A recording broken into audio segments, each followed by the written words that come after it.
Discuss करने जा रहे हैं आपके साथ हिंदू लॉ का वन लाइनर। ओके, तो लेट्स बिगिन विद दिस। तो सबसे पहले जब हम बात करते हैं number of sources of Hindu law, तो हमारे कितने सोर्सेज हैं? 2 सोर्सेज हैं। कौन कौन से सोर्सेज हैं? Name of the sources of Hindu law, तो एक हमारा एंशियंट या ट्रेडिशनल सोर्स कह सकते हैं और दूसरा हम अपना मॉडर्न सोर्स कह सकते हैं। Name the ancient sources of Hindu law. से एंशियंट सोर्सेज कौन कौन से हैं? तो ये है हमारे वेदास यानी कि श्रुति, देन स्मृतिज, और उसके बाद आते हैं कस्टम्स। मॉडर्न सोर्सेज कौन कौन से हैं? तो जुडिशियल डिसीजन से हमारे principles of justice, equity and good consign. Rules and regulation यानी कि लेजिस्लेशन की हम बात कर लेते हैं, जो कि बनाया जाता है, कौन बनाता है? सेंट्रल या स्टेट गवर्नमेंट। वेदा का मतलब क्या होता है? The word Veda, source of ancient Hindu law, is known as. Veda का मीनिंग क्या होता है? तो Veda means direct God, word from God. भगवान के डायरेक्ट जो वर्ड्स होते हैं उसको हम कहते हैं वेदा।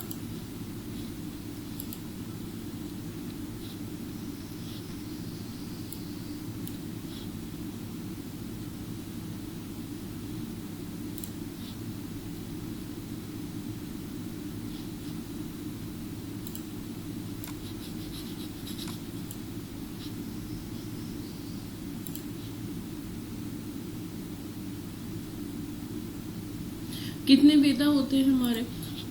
तो there are 4 Vedas, Rigveda, Samveda, Yajurveda and Atharvaveda. Smriti का मतलब क्या होता है? स्मृति देखो सिंपल सी बात है, जो चीज हमको याद रहे, that means what was remembered. Shruti या वेदा की बात करें तो जो चीज हमने सुनी, किससे सुनी? संतों से सुनी, तो this is what is heard.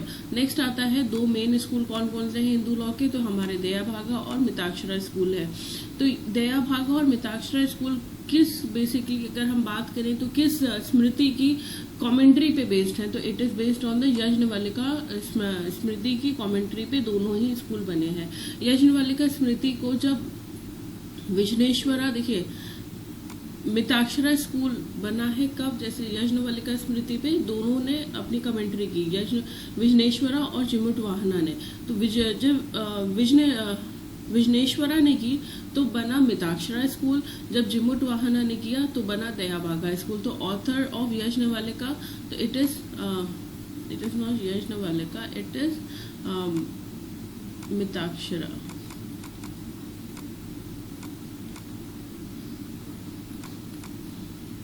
तो इट इज विजनेश्वरा, दया भागा, इट इज जिमुट वाहना। कौन से स्कूल को, which school has been widely accepted, कौन सा स्कूल आपका वाइडली एक्सेप्ट हुआ था? तो इसमें अगर हम बात करें सिर्फ बंगाल छोड़ के, तो all over India it was Mitakshara school except Bengal. Bengal में था आपका दया भागा स्कूल। मिताक्षरा स्कूल को कितने सब स्कूल में डिवाइड किए गए? तो 3 सब स्कूल थे। आपका बंगाल, आपका था बॉम्बे स्कूल था, द्रविड़ स्कूल था, तो इस तरह के स्कूल में फिर से सब स्कूल किया गया। Third source of ancient Hindu law was custom. Custom कितने तरह के होते हैं? 3 तरह के होते हैं। कौन कौन से होते हैं? फैमिली कस्टम, क्लास कस्टम और लोकल कस्टम होते हैं। इंडियन एविडेंस एक्ट का कौन सा सेक्शन डील करता है कस्टम्स के साथ? तो it is section 13 and 43। Next आता है name the first step towards the codification of Hindu law. तो सबसे पहली बार हिंदू लॉ की कोडिफिकेशन की अगर हम बात करते हैं तो वॉरेन हेस्टिंग ने किया था और वो नाम दिया था जेंटू कोड। जेंटू कोड बोला गया था उसको। देन आता है the word religion has different shades and colour. Its important shade is dharma यानी कि duty. This that is duty towards the society and the soul. It was held in which case? The case was Aruna Roy versus union of India. Next आता है Hindu religion embraces numerous wise and ways of life. तो it is case was SWT versus R Shri Dharan का case था 1976 का। Next आता है कि the term religion is hardly susceptible of any rigid definition. It is certainly a matter of faith and individual and communities, and it is not necessarily theistic. It was held in Pannalal Bansilal Pitti versus State of Andhra Pradesh का case था। Next आता है legislation is strongest source of law and it prevails over all the sources. So it was observed in Superintendence of India versus Krishna Murugai का case. तो ये जो cases हैं ये थोड़े इंपॉर्टेंट हो जाते हैं। One who denies the existence of a custom has to prove its existence, यानी कि अगर कोई डिनाई कर रहा है उसी को ही प्रूव करना होता है। इट वॉज ऑब्जर्व्ड इन, तो the case was Janardhan versus Kalima का केस। नेक्स्ट आता है a custom may be consider to be introduced into the law without its proof when it is frequent and repeatedly brought to the notice of the court. It was held in Munnalal versus Rajkumar.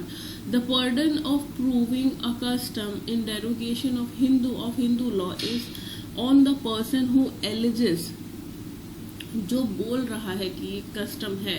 तो it is Shahdev Narayan Dev versus Kusum Kumari का case.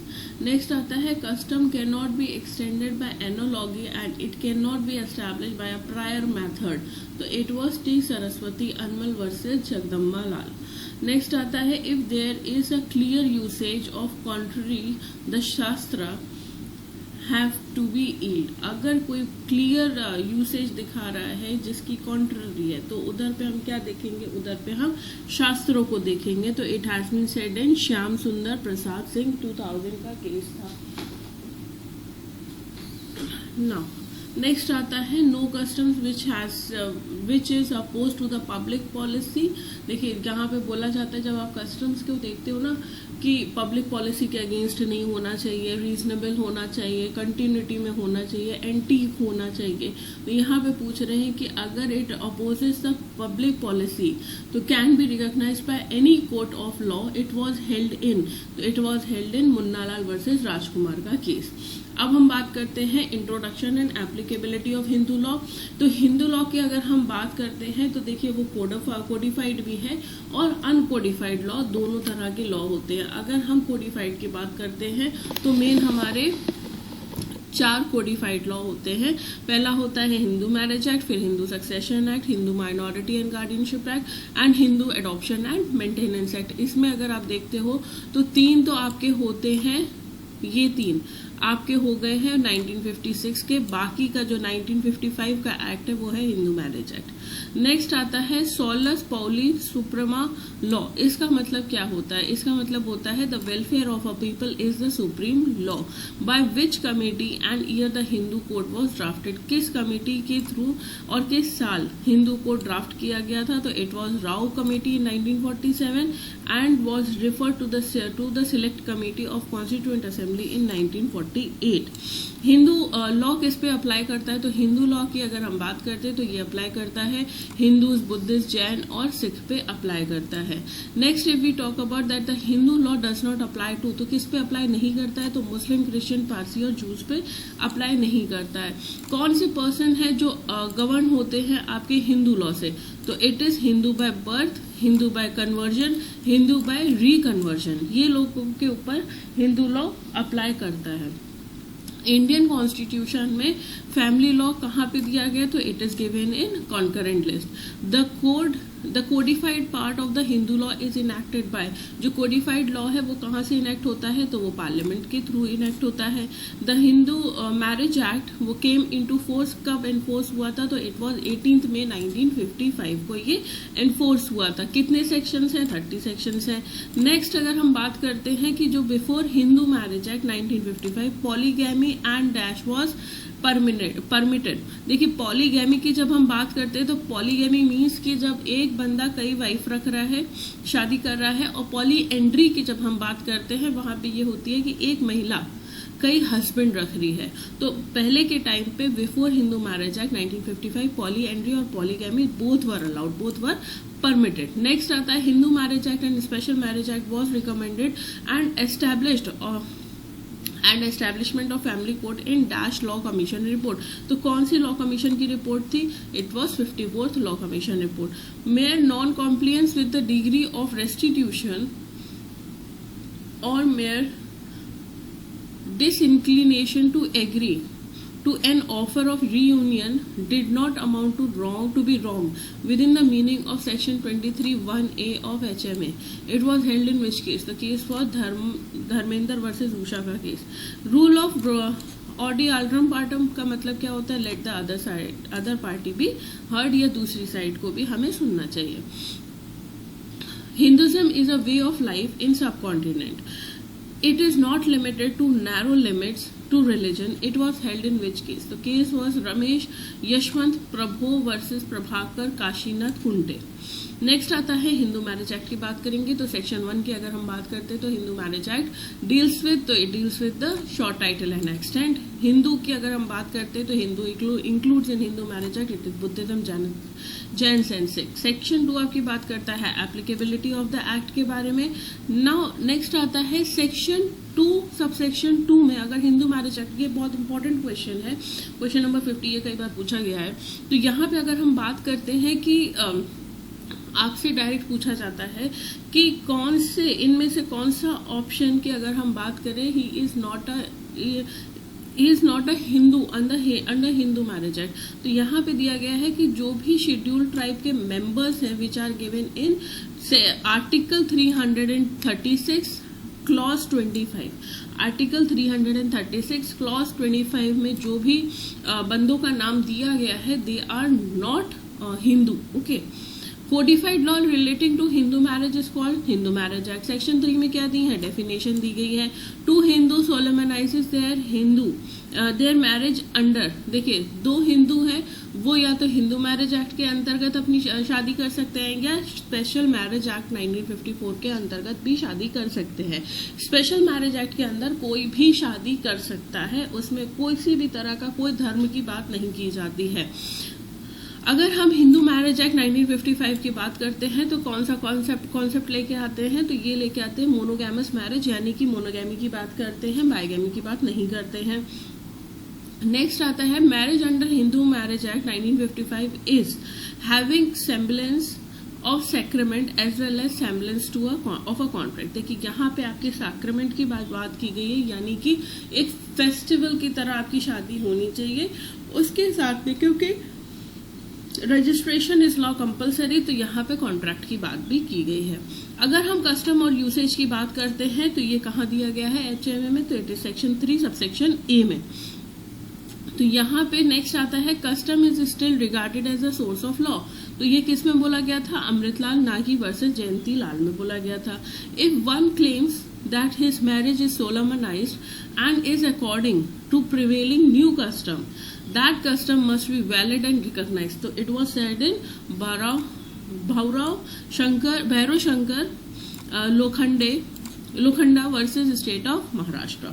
3B की अगर हम बात करते हैं Hindu marriage act में, तो डिस्ट्रिक्ट कोर्ट का मतलब क्या होता है, तो डिस्ट्रिक्ट कोर्ट का मतलब होता है principal civil court of original jurisdiction. Next अगर बात करते हैं हाफ ब्लड और फुल ब्लड में, तो हाफ ब्लड और फुल ब्लड आपका कहाँ डिफाइंड है, it is defined in section 3C। देखिए फुल ब्लड क्या होता है, जहां पे एंसिस्टर, देखिए जब हम फादर की बात करते हैं उनको हम बोलते हैं एंसिस्टर, जब हम मदर की बात करते हैं उनको हम बोलते हैं एंसिस्ट्रेस।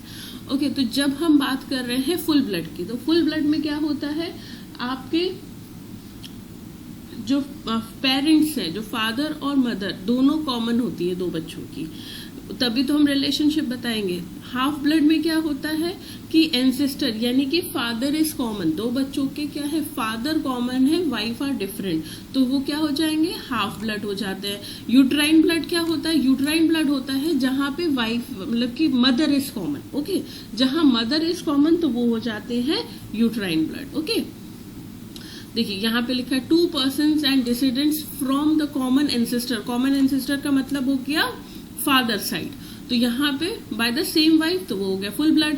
अगर हम बात करते हैं common ancestor but different wife, यहाँ पे क्या हो गया, डिफरेंट वाइफ की अगर हमने बात कर दी तो वो हाफ ब्लड हो गया। जहां पे हम बात करते हैं यहाँ पे यूट्राइन ब्लड, अभी हमने आपको बताया, तो यूट्राइन ब्लड में mother is same, ancestress is same, but जो एंसेस्टर है दे आर डिफरेंट, तो वो हो जाती है यूट्राइन ब्लड। यूट्राइन ब्लड आपका डिफाइंड है 3D में। When 2 persons are descendant from ancestress but different husband, तो यहाँ पे क्या हो गया, तो it is known as the uterine blood. Okay, the term ancestor includes and ancestress includes, देखिए यहाँ पे थोड़ी सी गड़बड़ हो गई है, ये जो आपका है ये ऊपर है, यूट्राइन ब्लड के लिए है, और फादर एंड मदर ये नीचे इसके लिए। इंक्लूड एंसेस्टर में फादर आ जाएगा, एंसेस्ट्रेस में मदर आ जाएगी। ओके, तो ये चीज थोड़ी सी मिस्टेक हुई है इसमें। नेक्स्ट अगर हम बात करते हैं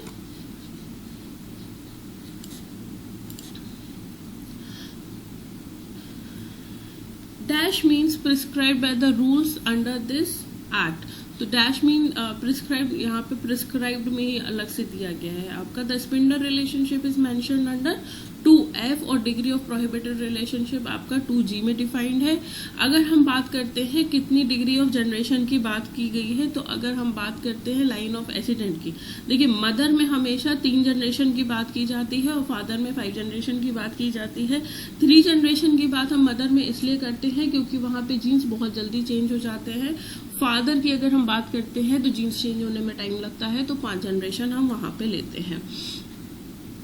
स्पिंडर रिलेशनशिप और प्रोहिबिटेड रिलेशनशिप ये सब पे लागू होता है, आपके half blood, uterine blood, full blood as well as for adoption, सब पे लागू होगा। ठीक है, तो ये एक इंपॉर्टेंट क्वेश्चन हो जाता है। Status of marriage of by a man with deceased wife's daughter,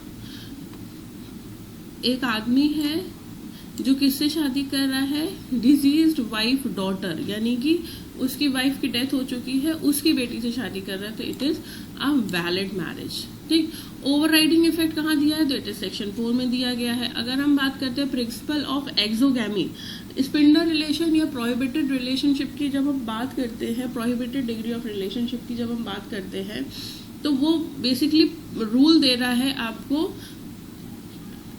principle of exogamy के बारे में। एक्सोगैमी क्या होता है, अपनी जो 5 जनरेशन है उससे बाहर जाके आपको शादी करनी है। अगर हम मदर साइड लेते हैं तो 3 जनरेशन से बाहर जाके शादी करनी है, तो that is sapinda relationship. Next आता है what will be the status of marriage solemnised between 2 persons falls in the degree of prohibited relationship. देखिए अगर प्रोहिबिटेड डिग्री ऑफ रिलेशनशिप में शादी करते हैं तो it will be void under section 11 of Hindu marriage act. Conditions कहाँ दी गई हैं, शादी की कंडीशंस कहाँ दी गई है in the Hindu marriage act, section 5.1 क्या बात करता है, बाइगेमी की बात करता है।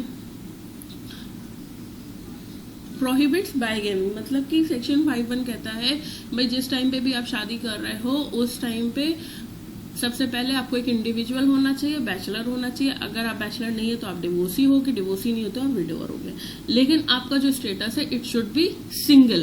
तो यहाँ पे बोला गया है कि neither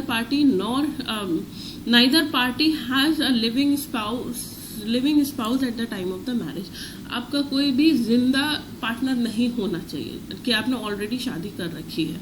degree passed by the court in case of marriage which is void एब इनिशियो, जो स्टार्टिंग से ही आपकी वॉइड है मैरिज, तो वो कैसी हो जाएगी, डिग्री ऑफ नलिटी हो जाएगी। कैसी डिग्री हो जाएगी, डिग्री ऑफ नलिटी हो जाती है।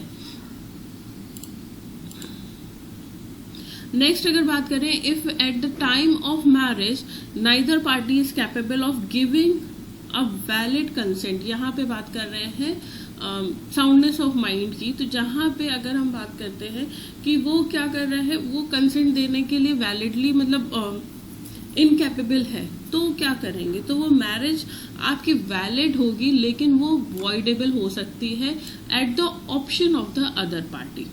अ sound mind is a key of happy married life. तो it was observed in Sharad versus Dharmpal का केस।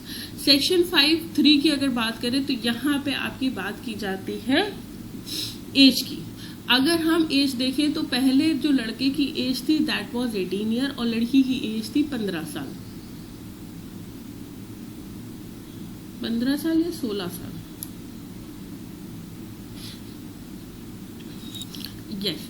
It was 15 years. तो यहाँ पे पहले अगर बात करते हैं बिफोर अमेंडमेंट, तो before amendment the age of the bridegroom यानी कि लड़की की एज थी 18, लड़की की थी 15।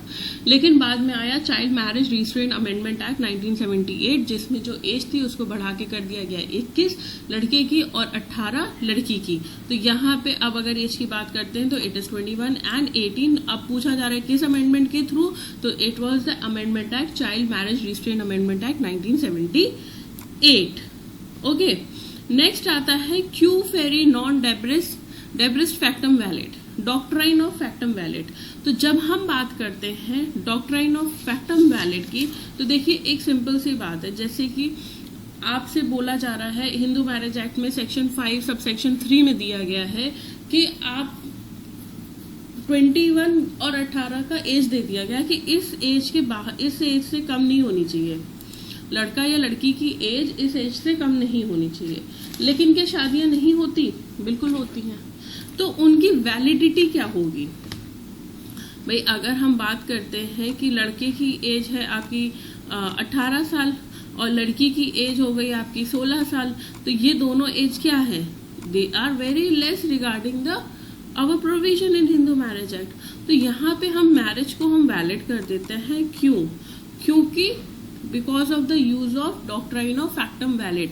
फैक्टम वैलिड का मतलब होता है कि एक कोई एक्ट है जो कि प्रोहिबिटेड बाय लॉ है, लेकिन अगर कर दिया जाता है तो उसको भी हम क्या मान लेंगे? वैलिड मान लेते हैं। ऐसा कोई एक्ट जो लॉ के अकॉर्डिंग वैलिड नहीं है, बट अगर कोई पर्सन कर देता है तो उस एक्ट को भी हम क्या कर सकते हैं? वैलिड हो सकता है। तो ये हो जाता है आपका doctrine of factum valet, doctrine of factum valet. तो जब हम डॉक्ट्राइन ऑफ फैक्टम वैलिड की बात करते हैं तो वहां पे एक मैक्सियम आता है और वो मैक्सियम है quod fieri non debet factum valid, यानी कि what ought not to be done is valid when done. यानी कि जो चीज आपको नहीं करनी थी लेकिन आप कर देते हो तो वो भी वैलिड मान लिया जाएगा। Under Hindu marriage law, a marriage performed where a bride of 17 years, लड़की कितने साल की है? 17 साल की है, लड़का 20 साल का है, तो ये क्या होगा? वैलिड होगी बट पनिशेबल होगी। फिर इसके बाद अगर हम पनिशमेंट की बात करते हैं तो पनिशमेंट कहाँ दी गई है? सेक्शन 18 में दी गई है। कितनी पनिशमेंट दी गई है? तो यहाँ पे ये 2 साल है, up to 2 years with fine, और फाइन कितना है? ₹1 लाख और बोथ। नेक्स्ट बात करते हैं कि as per section 5(2) C if one of the party has subjected to recurrent attack of dash the marriage will be dash at the option of the other party. देखिए अगर उसे रिकरेंट या बार बार insanity के उसको झटके आ रहे हैं, पागलपन के दौरे पड़ रहे हैं, शादी विल बी वैलिड लेकिन it will be voidable at the option of the other party. A marriage solemnized between 2 persons of the spinda relationship is, sapinda relationship के अगर 2 लोगों के बीच में शादी हो जाती है तो वो शादी क्या होगी? देखिए वैसे तो हम वैलिड मान लेंगे अगर कोई कस्टम या यूसेज अलाउ करता है तो। नेक्स्ट बात करते हैं generally a marriage between the parties either of prohibited degree और स्पिंडा रिलेशनशिप इज, वैसे अगर जनरली बात करते हैं तो वॉइड होती है प्लस पनिशेबल भी होती है। Onus of proof about lunacy and idiocy, यानी कि पागलपन की बात कर रहे हैं, lies on him which makes a petition, किसके ऊपर लाई करता है? तो lies on him who makes a petition, भाई जो जाके कह रहा है कि ये बंदा पागल है, तो भाई आप ही प्रूव करो ना कि ये पागल है। वो तो पागल है, वो कैसे प्रूव करेगा? The case was Ram Narayan Gupta versus Rameshwari Gupta का केस। नेक्स्ट आता है which section of act defines the punishment of marriage solemnised between the prohibited degree of sapinda relationship against the custom and usage, यानी कि इट इज सेक्शन 18। सेक्शन 18 में ही आपको सारी punishment मिलेगी। Next आता है भाई कितनी पनिशमेंट होगी? तो simple imprisonment extendable up to 1 month और फाइन 1000 रुपए या दोनों। सेरेमनीज कहाँ दी गई है? तो सेरेमनीज दी गई है आपकी सेक्शन 7 में। एसेंशियल सबसे इंपॉर्टेंट सेरेमनी कौन सी दी गई है सेक्शन 7 में? तो इट इज सप्तपदी, यानी कि 7 फेरे। नेक्स्ट अगर बात करें तो क्या ये सप्तपदी ऑब्लिगेटरी है? तो yes it is obligatory. Saptapadi का मतलब क्या होता है कि 7 फेरे लेने हैं ब्राइड और ग्रूम को, पवित्र जो अग्नि होती है, सेक्रेड फायर होता है उसके चारों तरफ। नेक्स्ट अगर बात करते हैं, a Hindu marriage solemnise in according with the customary rites and ceremonies of dash thereto, यानी कि ईदर पार्टी। ओके, इस कन्यादान इज इसेंशियल सेरेमनी। क्या कन्यादान भी इसेंशियल सेरेमनी है? तो कन्यादान के बारे में कहीं पे भी हिंदू मैरिज एक्ट में नहीं लिखा गया है, लेकिन जब आप मेंस की आंसर राइटिंग लिखते हो तो वहां पे लिखा जाता है। तो यहाँ पे तो नो है, बट मेंस में आपको लिखना है। A marriage becomes complete and binding of with 7 rounds. 7 फेरों के बाद ये कंप्लीट और बाइंडिंग मानी जाती है। तो ये केस क्या था? तो case was Shanti Dev Verma versus Kanchan Parva Devi का केस। हिंदू मैरिज को एक स्ट्रिक्ट प्रूफ की जरूरत होती है, तो ये किस केस में कहा गया था? तो case was Vimla versus Veera Swami का case. The presumption of law that necessary ceremonies were celebrated is rebuttable. तो it was the case Namit Patnaik versus Dilip Kumar Patnaik का केस। रजिस्ट्रेशन किस सेक्शन में दिया गया है? तो रजिस्ट्रेशन आपका दिया गया है सेक्शन 8 में। अगर if in the failure of non registration, तो यहाँ पे जो हिंदू मैरिज हुई है तब भी वो वैलिड ही मानी जाएगी। ऐसा नहीं है कि भाई रजिस्ट्रेशन नहीं हुआ तो हम इनवैलिड कह देंगे। रजिस्ट्रेशन इज अ प्रूफ कि हाँ आपकी शादी हुई है। Registration of a marriage is a matter of vital static under concurrent list entry 30 and it should be made compulsory to all the religion. It was set in case Seema versus Ashwani Kumar 2006 का case था। The aim of Hindu marriage act is, aim क्या है? तो M है हमारा institution of marriage. Section 9 आपकी बात करता है रेस्टिट्यूशन ऑफ कॉन्जुगल राइट्स की। रेस्टिट्यूशन का मतलब क्या होता है? To restore. कॉन्जुगल राइट्स का मतलब क्या होता है? कॉन्जुगल राइट्स का मतलब होता है जो भी आपके मैट्रिमोनियल राइट्स होते हैं उसको कॉन्जुगल राइट्स बोलते हैं। Who can move an application under section 9, यानी कि रेस्टिट्यूशन ऑफ कॉन्जुगल राइट्स के लिए कौन एप्लीकेशन दे सकता है? तो भाई पति पत्नी दोनों ही दे सकते हैं एप्लीकेशन। सेक्शन 9 की अगर हम बात करते हैं तो किसके ऊपर बर्डन ऑफ प्रूफ लाई करता है? तो जो पर्सन विड्रॉ कर रहा है फ्रॉम द अदर की नहीं भैया हमारा कोई भी राइट नहीं है, हमको राइट नहीं देना है, तो ये उसी पर्सन पे लाई करेगा। The petition of restitution of conjugal rights can be filed. भाई कब हम फाइल कर सकते हैं पिटीशन की रेस्टिट्यूशन ऑफ कॉन्जुगल राइट्स? तो ये हम तब फाइल करते हैं जब कोई भी एक स्पाउस, इधर वाइफ और हस्बैंड, वो क्या कर रहे हैं? Reasonable excuse, without any reasonable excuse withdraw कर रहे हैं फ्रॉम द सोसाइटी कि ये मेरी वाइफ या मेरा हस्बैंड नहीं है। When one party has without reasonable excuse withdrawn the society or the society, the aggrieved party में, अब यहाँ पे अगर ये चीज हो रही है तो दूसरी पार्टी क्या कर सकती है? दूसरी party restitution of conjugal rights के लिए एप्लीकेशन कर सकती है। The constitutional validity of section 9 of Hindu marriage act was upheld in the supreme court, in which case it was the case of Saroj Rani versus Sudarshan Kumar 1984 के केस में। Restitution in its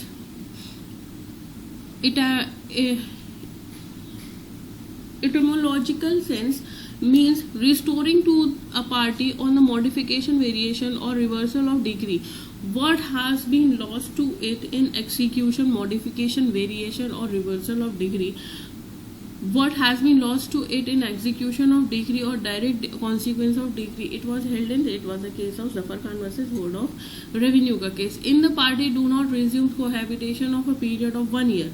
देखिए cohabitation नहीं है कब से? 1 साल से or more as laid down in section 13(1)(a)(1). After such decree either party can obtain divorce on the ground alone. इसी ग्राउंड पे कि 1 साल से भाई साथ में नहीं रह रहे हैं तो इधर पार्टी हस्बैंड या वाइफ ये एक ग्राउंड बन जाता है फॉर द डिवोर्स। तो ये केस था सरोज रानी वर्सेस सुदर्शन का केस 1984 का। तो यहाँ पे नेक्स्ट आता है जुडिशियल सेपरेशन किस सेक्शन में दिया है? सेक्शन 10 में दिया गया है। सेक्शन 10 के लिए एप्लीकेशन कौन दे सकता है? कोई भी पार्टी दे सकती है। Is judicial separation a great remedy than divorce? तो नहीं, it is a lesser form. अगर हम बात करते हैं डिवोर्स प्रोसीडिंग की तो एक ऑल्टरनेटिव रिलीफ क्या है? जुडिशियल सेपरेशन एक ऑल्टरनेटिव रिलीफ होता है। It is it obligatory for the petitioner to cohabited with the respondent after passing an order of judicial separation। भाई यहाँ पे बात कर रहे हैं कि अगर जुडिशियल सेपरेशन का ऑर्डर दे दिया गया है तो क्या ईदर पार्टी को साथ में रहना जरूरी है? तो भाई नहीं, बिल्कुल भी जरूरी नहीं है। सेक्शन 11 आपकी किसके बारे में बात करता है? सेक्शन 11 आपके वॉइड मैरिजेस के बारे में बात करता है। यहाँ पे बोल रहे हैं कि क्या court, the court can declare marriage void. उन्होंने क्या किया, जो मैरिज थी उसको वॉइड घोषित कर दिया under section 11 of Hindu marriage act while passing the decree of nullity. ठीक है, यानी कि एब इनिशियो स्टार्टिंग से ही खत्म है। देन इसके बाद करते हैं कि if Hindu marriage contravenes any of the condition specified in the clause 1, 4, 5, जो आपकी कंडीशंस ऑफ मैरिज है सेक्शन 5 में, अगर वहां पे किसी तरह का कॉन्ट्रावेन हो रहा है तो marriage will be void as per section 11। ठीक है, वो मैरिज क्या हो जाएगी, वॉइड हो जाएगी। अ वॉइड मैरिज इज वॉइड एब initio and it can be held to be so without a formal declaration of the court under section 11 of HAMA। it was held in the case of Yamuna A Adav versus Antarao Shiv Adav का case. voidable marriage are given under the section, under which section voidable की बात कर रहे हैं तो voidable void section 11 है, voidable section 12 है। Degree of nullity की अगर बात करते हैं तो वो दोनों ही, यानी कि वॉइड और वॉइडेबल दोनों टाइप की मैरिजेस में अप्लाई होता है। As per section 12(1)(a) a Hindu marriage act, the marriage has not been consummated owing to, देखिए कंज्यूमेट नहीं हुई है, यानी कि जो बेसिक, देखिए बेसिक चीज क्या होती है शादी की, प्रोक्रिएशन ऑफ चिल्ड्रन। अगर वो इंटरकोर्स नहीं हुआ है हस्बैंड और वाइफ के बीच में, क्योंकि इम्पोर्टेंट है, हस्बैंड इज इम्पोर्टेंट। ठीक, नेक्स्ट आता है under section 12(1)(d) Hindu marriage act will be voidable on the grounds that respondent was at the time of the marriage pregnant by some other person other than the petitioner. तो ये भी एक voidable का ground हो जाएगा। Next आता है as per provision 12(1) any marriage solemnised whether dash, कोई भी शादी जो सोलमनाइज की गई वेदर बिफोर और after the commencement of the act shall be dash shall be voidable and may be annulled by the decree of nullity on the following grounds। तो ये जो पूरा सेंटेंस है, तो ये सेंटेंस आपका सेक्शन 12 का सेंटेंस है। इसमें अगर हम बात करते हैं वॉइडेबल मैरिज में ही, तो जो टाइम पीरियड है, तो टाइम पीरियड इज 1 ईयर। ठीक है, कोई भी फोर्स हुआ है आपके साथ शादी के लिए या किसी भी तरह का आपको फ्रॉड हुआ है, तो 1 साल में अगर आप डिस्कवर कर लेते हो और 1 साल में अगर आपके कॉग्निजेंस में ले आते हो बातों को, तो क्या हो जाएगा, आपकी शादी वॉइडेबल हो सकती है। वॉइड एब इनिशियो का मतलब क्या होता है, यानी शुरुआत से ही खत्म, यानी कि void since beginning. A strict standard of proof is required to prove the ground under section 12(1)(b) HMA। तो case was R Lakshmi Narayan versus Shanti का केस। वॉइडेबल मैरिज इज, तो वॉइडेबल मैरिज तब तक वैलिड रहती है जब तक कि दूसरी पार्टी वॉइड ना करते। The burden of proof, the impotency under section 12(1)(a), impotency किसके ऊपर लाई करेगी कि वो प्रूफ करे। तो जो पिटिशनर आया है बोल रहा है कि द हस्बैंड और द वाइफ इज इम्पोर्टेंट, तो नॉर्मली इम्पोर्टेंट वर्ड हम हस्बैंड के लिए यूज करते हैं, तो पिटिशनर के ऊपर बर्डन ऑफ प्रूफ होता है कि अब आप इसको साबित करिए कि ये इम्पोर्टेंट है। सेक्शन 12 की अगर हम बात करें तो वो कैपेसिटी की अगर बात करते तो वो मेंटल और फिजिकल दोनों कैपेसिटी की बात की जाती है। Marriage which takes place under the contravention of section 5(2) आपकी क्या बात करता है, मेंटल कैपेसिटी के बारे में बात करता है। तो वहां पे इज नॉट पर से void rather voidable under section 12(1)(b। वहां पे पूरी तरह से हम वॉइड नहीं बोलते हैं, लेकिन हम उसको वॉइडेबल बोलते हैं। देखिए आपने भी देखा होगा कि जो इनसेन लोग होते हैं उनकी भी शादी हो जाती है, तो यहाँ पे बोल रहे हैं कि वो वॉइडेबल होती है and it was held in the case of R Lakshmi versus Narayan Shanti का केस। नेक्स्ट आता है consent obtained by force, fraud और अनड्यू इन्फ्लुएंस। अगर हम इस तरह से कंसेंट ऑब्टेन कर रहे हैं तो ये वैलिड कंसेंट नहीं होती है। For a degree of nullity the impotency should continue until institution of the proceeding. It was held in the case of, देखिए यहाँ पे बात कर रहे हैं जो डिग्री ऑफ नलिटी आपको चाहिए है, पिटिशनर को क्या चाहिए, डिग्री ऑफ नलिटी चाहिए कि भाई हमारी शादी नल कर दी जाए, क्योंकि जो ईदर पार्टी है वो क्या है, इम्पोर्टेंट है। तो ये इम्पोर्टेंसी की अगर हम बात करते हैं तो impotency should be until the proceeding has been instituted, जब तक इंस्टीट्यूट नहीं होती तब तक के लिए भी इम्पोर्टेंसी होनी जरूरी है। And the case was Digvijay Singh ji versus Pratap Kumari का case. The husband has to prove that he did not cause the premarital pregnancy. यहाँ पे बात कर रहे हैं कि जो हस्बैंड है उनको प्रूव करना होता है कि उन्होंने किसी भी तरह का शादी से पहले, अच्छा समझिए, देखिए हस्बैंड एंड वाइफ है, वाइफ इज ऑलरेडी प्रेग्नेंट, तो यहाँ पे हस्बैंड के ऊपर बर्डन ऑफ प्रूफ आता है कि आप प्रूफ करो कि ये बच्चा आपका नहीं है, ठीक है। उन्होंने कोई भी प्री मैरिटल प्रेगनेंसी कॉज नहीं की है। The case was Mahendra Nanavati versus Sushila Nanavati का case. Ground of divorce are mention under which section, तो it is mention under section 13। Under section 13 की अगर हम बात करते हैं तो वहां पे डिग्री कौन सी आती है, डिग्री ऑफ डिवोर्स आती है। ओरिजिनली अगर हम बात करते हैं तो कितनी ग्राउंड्स ऑफ डिवोर्स दिए गए थे, तो 9 ग्राउंड ऑफ डिवोर्स दिए गए थे। उसके बाद 2019 में अमेंडमेंट हुआ, तो अब कितने ग्राउंड से, तो 8, ठीक, 8 ग्राउंड से for the grounds of divorce. Grounds mention under section 13(1) of Hindu marriage act, वो किन के लिए अवेलेबल है, वो हस्बैंड और वाइफ दोनों के लिए अवेलेबल हैं। अगर हम बात करते हैं कि सिर्फ वाइफ के लिए कितने ग्राउंड्स हैं, तो वहां पे 4 ग्राउंड्स अवेलेबल हैं।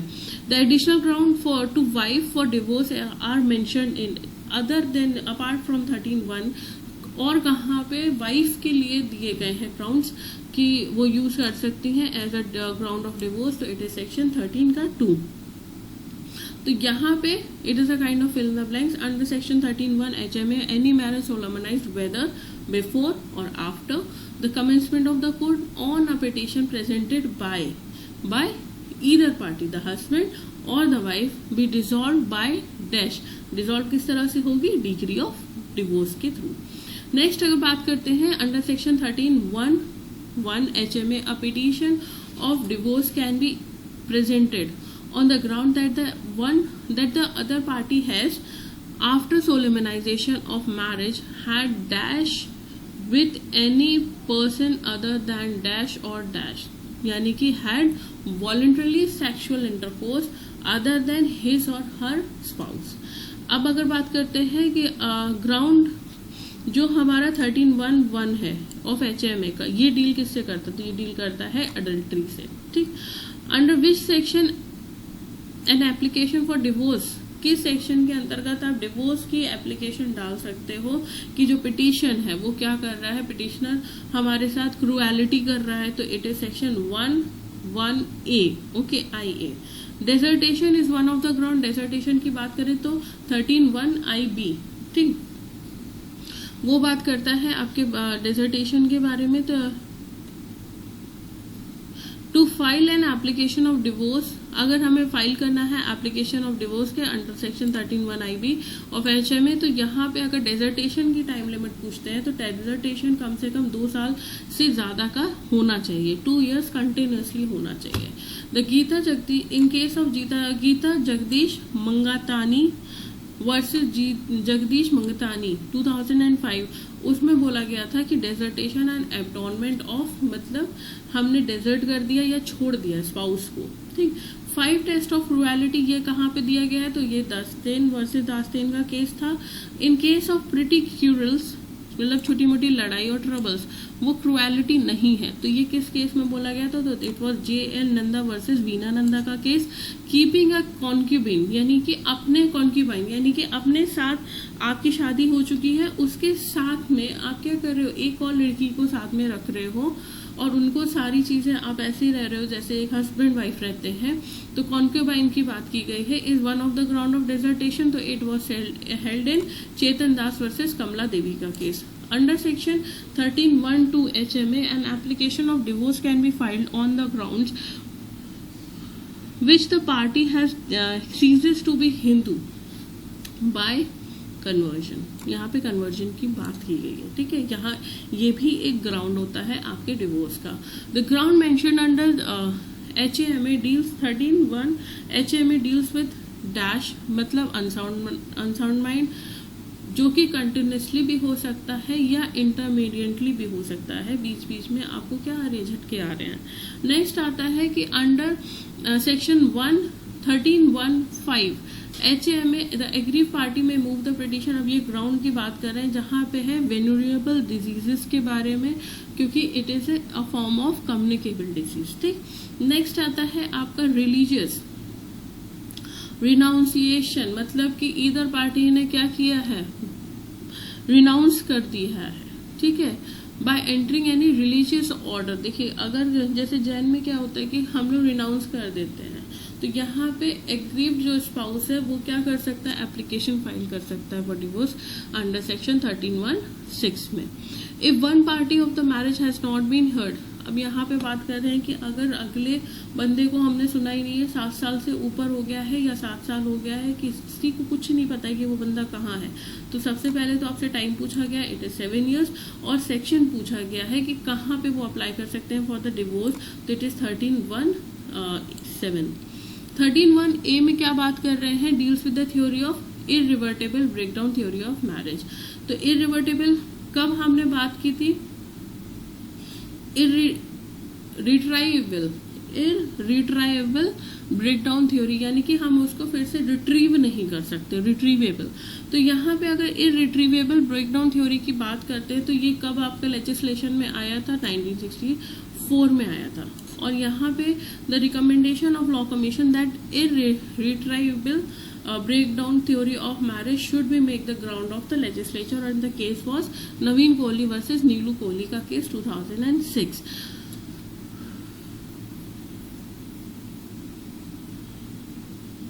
नेक्स्ट आता है under section 13(1)(a) which are the grounds on which the parties can move an application for dissolution of the marriage। यहाँ पे आपसे 1A में पूछ रहे हैं, 13(1)(a) में ग्राउंड्स पूछ रहे हैं। तो यहाँ पे अगर हम बात करते हैं, if there is no resumption of cohabitation, यानी कि किसी तरह का कोहैबिलिटेशन नहीं हो रहा है between the married parties for a period of 1 year, 1 साल हो गया या उससे ज्यादा हो गया, after the passing the degree of judicial separation. Judicial separation की डिग्री आई थी, आपको साथ में नहीं रहना है, और 1 साल से ऊपर ये चीज हो चुकी है, वो साथ में नहीं रह रहे हैं। नेक्स्ट बात करते हैं कि if there is no restitution of conjugal rights. जब हमने आपको बोला कि भाई कॉन्जुगल राइट्स एक दूसरे को देने हैं, डिग्री पास हो गई है कि कॉन्जुगल राइट्स के लिए रेस्टिट्यूशन ऑफ कॉन्जुगल राइट्स की डिग्री पास हो गई है, लेकिन फिर भी किसी तरह का रेस्टिट्यूशन नहीं हुआ है ऑफ द कॉन्जुगल राइट्स, यानी कि मैरिटल राइट्स का किसी भी तरह का कोई रेस्टिट्यूशन नहीं हुआ है, एंड द टाइम पीरियड 1 साल या 1 से ज्यादा हो चुका है, तो it will again become a ground of divorce under section 13(1)(a)। अगर हम क्रुएलिटी की बात करते हैं तो इसमें इंक्लूड करता है mental cruelty as well as physical cruelty. तो it was held in the case of Naveen Kohli versus Neelu Kohli का केस 2006। अगर हम बात करते हैं बाय अमेंडमेंट एक्ट 2019, कौन सा ग्राउंड हटा दिया गया था, तो ग्राउंड वॉज क्लॉज 4 वाला ग्राउंड हटाया गया था, जहां पे हम बात कर रहे थे लेप्रेसी के बारे में, तो वो ग्राउंड हट गया है। An additional ground of divorce for wife has been provided under which section 13(2)। तो 13(2) की अगर हम बात करें तो ये एडिशनल ग्राउंड दिया गया है वाइफ के लिए कि वो एक ग्राउंड ऑफ क्या होगा, डिवोर्स होगा। तो यहाँ पे ग्राउंड ऑफ डिवोर्स 13(2) में कौन सा ग्राउंड है, बेसिकली ये बात करता है सेकेंड वाइफ के बारे में, हैविंग अ सेकेंड वाइफ, तो ये भी एक ग्राउंड ऑफ डिवोर्स हो जाता है। नेक्स्ट अगर बात करते हैं 13(2) में HMA, the wife can move the application for divorce if the husband has since the solemnisation of marriage has been guilty of rape, sodomy और बेस्टियलिटी। अगर इनके वो क्या है, कन्विक्ट है या वो कर रहे हैं रेगुलरली, तो भी ये ग्राउंड ऑफ डिवोर्स हो जाता है। Perversion of sexual behaviour amounts to cruelty. Perversion of sexual behaviour का मतलब होता है कि you are getting extreme in the sexual behaviour. तो case was Vinita Saxena versus Pankaj Pandit का केस अंडर सेक्शन 13 and 2। यहाँ पे बेसिकली आपकी सोलेमनाइजेशन की एज के बारे में बात कर रहे हैं, तो वो 15 और 18 की बात की जा रही है। Cruelty in matrimonial cases can be indefinite variety. It may be subtle or even brutal, and may be the gesture and words. It was held in the case of, देखिए क्रूएलिटी के जब हम मैट्रिमोनियल केसेस में बात करते हैं तो cruelty कई तरह से हो सकती है. क्रूएलिटी, आप एक केस था उसमें ये भी बोला गया था कि अगर पति देर से घर आ रहा है और पत्नी इज वेटिंग फॉर कि वो आ जाए तब हम साथ में खाना खाएं, तो ये भी एक तरह की क्रूएलिटी है. तो यहाँ पे अगर आपसे बात की जा रही है तो छोटी क्रूएलिटी या ब्रूटली यानी कि उसको बहुत मारना पीटना, या सिर्फ और सिर्फ जेस्चर से ही, जैसे ताने हो गए या कोई वर्ड आप ऐसे बोल रहे हो जो है तो बहुत छोटे, लेकिन it is amount to cruelty. And the case was Ravi Kumar versus Jubli Devi का केस 2010 का. A male Hindu cannot change his relation except Islam in order to marry more than one wife. तो it was the case of Sarla Mudgal versus union of India का case. Sarla Mudgal का case आपसे बार बार bigamy पे पूछा जाता है. तो यहाँ पे बोला गया है कि एक हिंदू मेल एक से ज्यादा शादी कब कर सकता है, जब तक वो इस्लाम में कन्वर्ट नहीं हो जाता है. कन्वर्ट होने के बाद आप 4 शादी कर सकते हो. 5वीं शादी आपकी इरेगुलर रहेगी, लेकिन अगर आपकी वाइफ की 4 में से किसी एक की डेथ हो जाती है तो 5वीं भी आपकी रेगुलर हो जाएगी. ऑल्टरनेट रिलीफ की अगर हम बात करते हैं तो it is 13A. If an application for divorce has been filed by the parties of the ground, देखिए सेक्शन 13 में सबसे पहले अगर आप करते हैं डिवोर्स के लिए फाइल तो सबसे पहले आपको डिग्री ऑफ जुडिशियल सेपरेशन दिया जाएगा, उसके बाद फिर आपको डिवोर्स दिया जाता है. कंसेंट थ्योरी कब इंट्रोड्यूस की गई थी हिंदू मैरिज एक्ट में, तो it was 1976. Divorce by mutual consent has been given in which section, तो it is section 13B.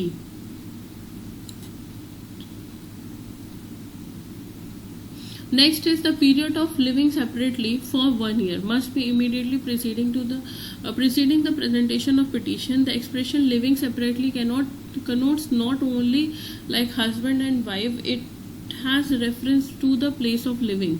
The parties may live under the same rule and yet they do not basically इसमें बात कर रहे हैं separately रहने के बारे में. तो सेपरेटली रहने का मतलब सिर्फ ये नहीं होता है कि आप लोगों ने अलग घर में रह रहे हो, ये भी हो सकता है कि आप एक ही घर में लेकिन आप हस्बैंड और वाइफ की तरह नहीं रह रहे हो, तो वो भी एक तरह का लिविंग सेपरेटली में ही आता है. तो केस वॉज श्रेष्ठ देवी वर्सेस ओम प्रकाश का केस. नेक्स्ट आता है in the subsequent proceedings seeking divorce under section 13B2 is not of both the parties because the withdrawal of the consent of one party, the court gets no jurisdiction to pass the decree. Mutual consent should continue till the pass of the decree. देखिए जहाँ पे हम बात करें mutual consent से अगर चीजें हो रही हैं, डिवोर्स की बात कर रहे हैं, यहाँ पे अगर एक बंदे ने भी अपना कंसेंट क्या किया, वापस ले लिया कि नहीं अब हमें डिवोर्स नहीं चाहिए, ठीक, तो वहाँ पे जो कंसेंट की बात की गई है वो कंसेंट तब तक होना चाहिए जब तक आपकी डिग्री पास नहीं हो जाती है. तो ये केस था श्रेष्ठा देवी वर्सेस ओम प्रकाश का केस. नेक्स्ट आता है किस लॉ कमीशन रिपोर्ट की थ्योरी इररिट्राइवेबल ब्रेकडाउन थ्योरी की बात कर रहा है, तो इट इज 71st रिपोर्ट में बात की गई थी. In which case it was opinion that irretrievable breakdown theory of marriage should also be the ground of divorce. So it was the Naveen Kohli versus Needu Kohli का case. No petition for marriage has been presented within 1 year of marriage under section 14. देखिए यहाँ पे दिया गया है कि भाई 1 साल जब तक शादी का नहीं होता है आप किसी भी तरह की डिवोर्स की बात नहीं कर सकते हो. As per the provision given under section 14 of Hindu Marriage Act, petition of marriage can be presented before the expiration of 1 year of the marriage in case of. अब यहाँ पे 1 साल एक जनरल रूल है, एक्सेप्शन हर जगह होते हैं. एक्सेप्शन में ये है कि exceptionally hardship to the petitioner, यानी कि उसको सरवाइव करने में भी प्रॉब्लम हो रही है, जैसे दहेज उत्पीड़न वगैरह होता है, उसकी बहुत पिटाई हो रही है, उसे बहुत मार रहे हैं, तो ये सब चीज़ें क्या होती हैं, these are the exception. Next आता है divorced person may marry as per the section 15. Section 15 में जो डिवोर्स्ड पर्सन है वो फिर से शादी कर सकता है। ये आपकी बैरेक्ट की लैंग्वेज है। नेक्स्ट आता है the word has been dissolved by the decree of divorce. तो यहाँ पे अगर बात करते हैं इन सेक्शन 15 वहाँ पे बोला गया है कि जो डिवोर्स है वो डिसॉल्व किया गया है bye the decree of divorce, means end of relationship by the intervention of the court and it includes a decree under section 11, 12 and 13। 11 में आपकी नलिटी की बात कर रहे थे, वॉइड की बात कर रहे थे, 12 में आपकी वॉइडेबल की बात कर रहे थे, 13 में आपकी डिवोर्स की बात कर रहे थे। And the case was Lata Kamta versus Vilas का केस 1989 का। A marriage contradicted in the violation of the provision given under section 15। Okay 15 में आपकी क्या बात की गई थी? दोबारा से शादी करने की बात की गई थी। Will not be void and the case was Leela Gupta versus Lakshmi Narayan का केस। नेक्स्ट आता है a degree of judicial separation does not dissolve the bound of marriage but rather provides an opportunity. देखिए बेसिकली जुडिशियल सेपरेशन की जब हम बात करते हैं, आपस में पति पत्नी के बीच में झगड़ा चल रहा है, कोर्ट गए भैया डिवोर्स दे दो।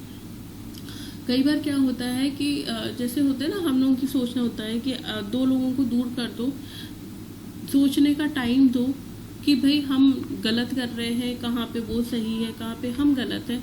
इन सब चीज़ों को सोचने के बाद भी अगर उनको लगता है कि हाँ हमें divorce he is the last option, judicial separation एक आपको मौका दिया जाता है कि आप दोनों पार्टी एक दूसरे के बारे में थोड़ा सा सोचो।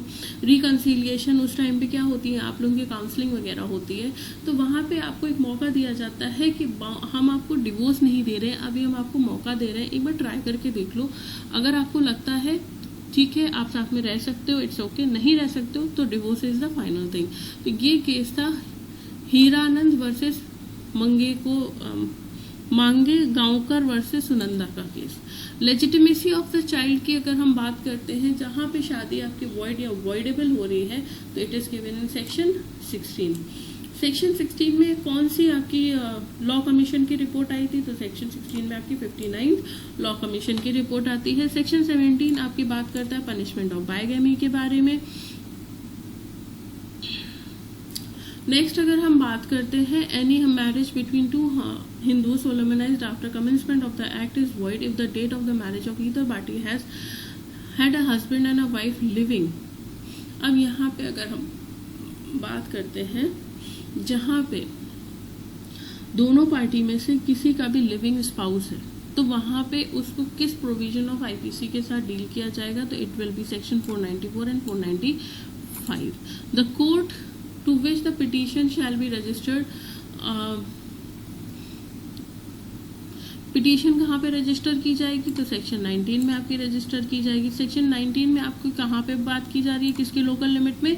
तो इट इज डिस्ट्रिक्ट कोर्ट के लोकल लिमिट में। नेक्स्ट आता है under section 19 of HAM every petition under this act shall be presented to the district court within the local limit. कहाँ पे ओरिजिनल जुरिस्डिक्शन उसकी बात करें तो कहाँ के ओरिजिनल जुरिस्डिक्शन में? तो जहाँ पे भी शादी हुई है या जहाँ पे respondent at the time of the presentation of the petition reside, जहाँ पे वो रह रहा है, या जहाँ पे मैरिज करके लास्टली वो लोग साथ में रहे हैं, या जहाँ पे वाइफ रह रही है, कहीं पे भी हो सकता है। कंटेंट ऑफ वेरिफिकेशन किस सेक्शन में दिया है? तो इट इज सेक्शन 20। ठीक, नेक्स्ट आता है verification of the plaint, section 22 में दिया गया है। नेक्स्ट आता है कि सेक्शन अंडर सेक्शन 21 अगर हम बात करते हैं, यहाँ पे एक्सप्रेसली अगर प्रोविजंस नहीं दिए गए तो हम कहाँ की प्रोसीडिंग्स लेंगे? तो इट इज CPC 1908 की हम प्रोसीडिंग्स को मानेंगे। नेक्स्ट आता है the issue of recognition of foreign divorce and evolve rules on the basis of interpretation of section 13 of CPC in conformity with the public policy, justice, equity and good consent. So it was held in Narasimha Rao versus Venkat Lakshmi का case. The power, अब transfer की बात कर रहे हैं, transfer of petition, तो it is section 21A में दिया गया है। There can be marriage acceptable in law according to the customs which do not insist on performance of rites. तो the case was Sumitra Devi versus Bhikam Chaturvedi का केस। स्पेशल प्रोविजन की अगर हम बात करते हैं जहां पर ट्रायल और डिस्पोजल की बात की गई है, तो इट इज सेक्शन 21B। तो यहाँ पे अगर हम बात कर रहे हैं कि कितने दिन में कंक्लूड कर देना है, तो it is within the 6 month of the date of service के टाइम में। ये दिया जा रहा है 21(2) में दिया, 21(b)(2) में बात की जा रही है। 21(b)(3) में अगर हम बात करते हैं तो वहाँ पे 3 महीने में आपको कंक्लूड कर देनी होती है। तो यहाँ पे 6 महीने और 3 महीने is very important for pre का एग्जामिनेशन। नेक्स्ट आता है under section 21(c) notwithstanding anything in the enactment to the contrary dash in evidence in any proceeding at the trial or the petition under the act on the ground that it is not। देखिए contrary अगर आ रही है तो यहाँ पे कोई भी document अगर आता है वो इनएडमिसिबल हो जाएगा। No document shall be admissible, no duty stamped or registered, not duty stamped or registered। Next आता है proceeding to be in camera. In camera proceeding की बात हम कहाँ करते हैं, सेक्शन 22 में करते हैं, क्योंकि एक तरह का ये पर्सनल मैटर है, personal nature of the case है, इस वजह से।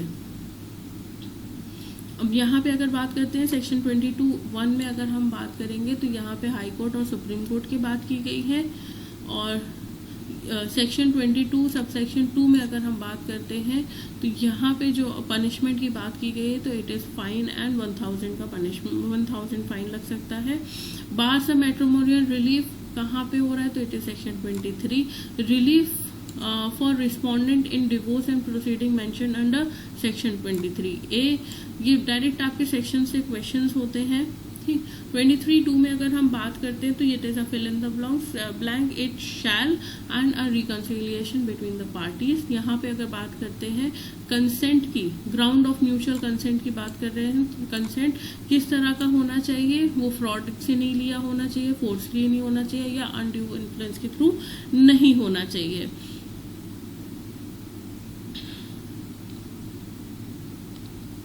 मेंटेनेंस, ओके, मेंटेनेंस की जब हम बात करते हैं तो मेंटेनेंस किस सेक्शन में दिया है, तो सेक्शन 24 में दिया है। पेंडेंटिलाइट का मतलब क्या होता है, ड्यूरिंग द पेंडेंसी, अगर आप during the pendency of the case, तो यहाँ पे सेक्शन 24 में दोनों तरह की आपकी बात की जाती है मेंटेनेंस की, ठीक है। मेंटेनेंस किसको मिल सकती है, अंडर सेक्शन 24 वाइफ को भी और हस्बैंड को भी, दोनों को यहाँ पे मेंटेनेंस की बात की गई है। यहाँ पे 60 डेज का टाइम देते हैं, ठीक है, from the date of notice, date of service of notice on the wife और द हस्बैंड। परमानेंट एलिमनी किस सेक्शन में दिया है, it is section 25। Permanent alimony की बात की गई है। Section 125(1)(d) has impose a liability on both the son and the daughter to maintain their father and mother who is unable to maintain herself. It was held in the case of Dr. Vijaya Manohar Arbat का case था, उसमें। Custody of children की अगर हम बात करते हैं तो इट इज सेक्शन 26। प्रॉपर्टी की बात करते हैं तो ये आपका सेक्शन 27 में आ जाता है, जहां डिस्पोजल ऑफ द प्रॉपर्टी की बात की गई है। देन आता है the provision regarding the appeal and decree, तो इट इज सेक्शन 29। कितने दिन में कर देना चाहिए, तो इट इज 90 डेज में आपको अपील कर देनी चाहिए फ्रॉम अ डिक्री। नेक्स्ट आता है हमारा section 29 of Hindu marriage act, किसके साथ डील करता है, ये सेक्शन आपका सेविंग क्लॉज है। देन इसमें बात करते हैं सेक्शन 26 में the application with respect of the maintenance education of a minor child pending the proceeding is for obtaining such degree shall as far as possible be dispose within इन कितना days, तो it should be dispose within इन 60 days, okay. Section 25 आपकी किस बारे में बात करता है, तो ये ऑन हर रीमैरिज के बारे में बात करता है, okay. Custody of a child could be in the terms of compromise by the party. It was held in Leena Roy versus Subrat Roy का case. If the wife maintains her daughter, in that case she claims maintenance for her also. So the case was Jasveer Kaur Singhal versus District Judge Dehradun। Next आता है the court can not grant judicial separation in the petition for the divorce suo motu, तो that was Tirupati Das versus Ravindranath Mahapatra का case था। Next आता है आपका where there is no rose no thorns but if want you, where there is no rose has no thorns, but if what you hold is all thorns and no roses, better throw it away. Basically यहाँ बात कर रहे हैं कि जहाँ पे गुलाब होते हैं वहाँ कांटे भी होते हैं, लेकिन अगर आपके पास सिर्फ और सिर्फ कांटे आ रहे हैं तो बेटर होगा आप उसको फेंक दीजिए। तो ये आपकी बात की जा रही है, the theory is irretrievable breakdown theory of marriage. ठीक, यहाँ पे अगर बात कर रहे हैं, एक हिंदू बॉय है जिसकी एज 17 साल है, बी एक हिंदू गर्ल है जिसकी एज 15 साल है, तो क्या मैरिज वैलिड होगी या वॉइड होगी? तो marriage is valid but it is punishable. Next आता है, ए एक हिंदू है जिसने बी से शादी की है 1990 में कस्टम्स के साथ, सेरेमनीज के साथ, लेकिन इसने क्या किया, फिर से सी से शादी कर ली है, तो क्या होगा? तो यहाँ पे A is liable for the offence of bigamy. Next अगर बात करते हैं, ए हिंदू गैट ने शादी की है बी से 1990 में, और जितने भी कस्टम सेरेमनी सब कुछ उसने निभाए हैं। 1992 में उसने फिर से शादी कर ली है सी से। द सेकेंड मैरिज इज, तो यहाँ पे सेकेंड मैरिज क्या हो जाएगी? वॉइड हो जाएगी under section 11 of Hindu marriage act. A एक हिंदू है जिसका बॉर्न हुआ है 2000 में, 2000 ओके 1/2/2000, और 20 तारीख को उसी महीने में क्या हुआ, A came across that B has 45 days of pregnancy. A की शादी हुई 2000 में, मतलब 1 फरवरी 2000 में शादी हुई है, और 20 तारीख को उसको पता चलता है जिससे उसकी शादी हुई है वो 45 दिन की ऑलरेडी प्रेग्नेंट लड़की है। तो इस सिचुएशन में क्या रेमेडी है? तो वहाँ पे क्या होगा कि जो मैरिज है can be declared voidable by A, और कौन से सेक्शन आएंगे? Section 12(1)(d). ए और बी दोनों got married at on 2 February 2002 under Hindu marriage act. Due to unavoidable circumstances A and B mutually agreed, और उन्होंने फाइल किया petition for divorce under section 13B। अब यहाँ पिटिशन मेंटेनेबल है? तो भाई बिल्कुल भी नहीं मेंटेनेबल है, क्योंकि अभी 1 साल उनका पूरा नहीं हुआ है। नेक्स्ट आता है रिमूवल, बिपिन चंद्र वर्सेस पार्वती का केस है, इसको आप देख लीजिएगा, इतना इम्पोर्टेंट तो है, डिजर्टेशन के बारे में बात की गई है इसमें। नेक्स्ट आता है removal of mangalsutra by wife at the instance of husband does not amount to mental cruelty. तो it was the case of S Hanumantharao versus S Ramani का केस था। गाइडलाइंस रिगार्डिंग पैटर्निटी टेस्ट कहाँ दी गई है? तो Gautam Kunda versus state of West Bengal का case. Next video में we will be discussing about the Hindu succession act. Thank you so much.